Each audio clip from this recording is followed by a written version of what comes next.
Now, we heard from Ellen Tauscher, Congresswoman from California, earlier in August. And this is not someone who's a particularly liberal Democrat. She's someone who's considered a right-leaning Democrat.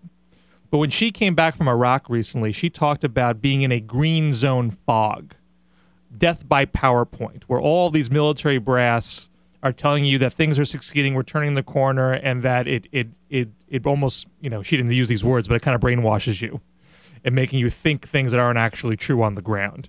Is there a beltway fog that some of past Blue America candidates are suffering under right now, and therefore they're not following through on what they claimed they would before? I think so. I mean, we've recently been trying to hold Jerry McNerney, a California congressman's feet to the fire. He replaced an abysmal California congressman who he defeated last term.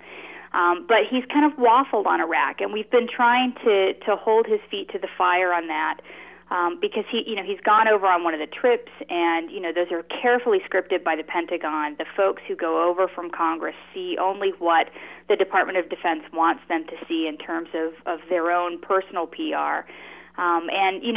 Just like the media when they go over on very carefully scripted trips, there needs to be a healthy dose of skepticism that goes into that.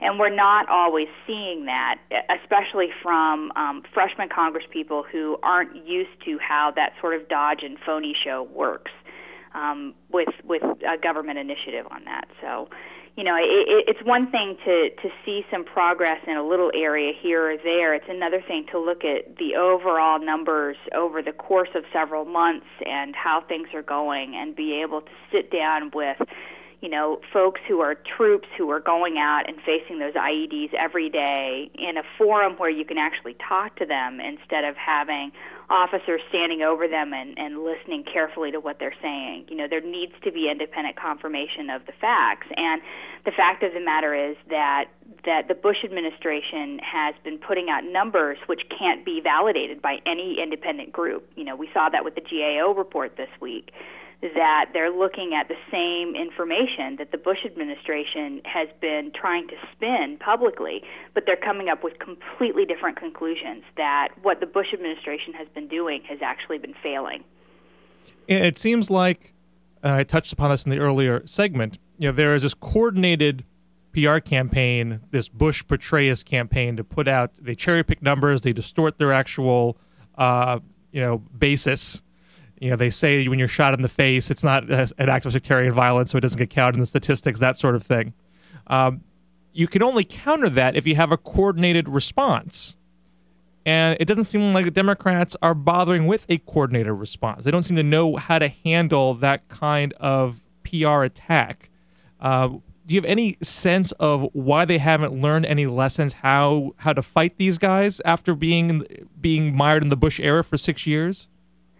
I think part of the problem is that the Democratic caucus is really split on this. You have what we've been terming the Bush dogs that came from Matt Stoller at Open Left, but, I think it's an apt description of the folks in the Blue Dog caucus who tend to vote with the Bush administration and are very much pro-continuing things in Iraq for the most part. But you have, the very progressive end of things with the Out of Iraq caucus. And in between, you have, a lot of people who hold, opinions to very different degrees in the Democratic caucus. It's not a sort of lockstep, top-down order sort of caucus like you see with the Republican caucus, which is why, they've been able to keep people in line. They threaten not to give them any funding for re-election if they vote out of line. And the Democrats have really kind of had a vote your own conscience sort of thought process, which, on the one hand is a good thing, but on the other hand really doesn't lead itself to any sort of really centralized messaging. And they've just been getting their butts handed to them tactically by the Republicans because the Republicans are coming across with, an across-the-board message. The hope was over the August break that all of the members of Congress, both Democratic and Republican, would hear from their constituents. And we did a huge push along with the folks at Move On and, a number of other groups over the August recess to have people, individually contact their representatives, whether, they were sending faxes or setting up meetings with them or going to public meetings and voicing their opinion. Because too often the folks who are elected to Congress only hear from lobbyists or from people who are paid to contact them, like you get from a number of the Republican think tanks who, have people do that contact on a regular basis.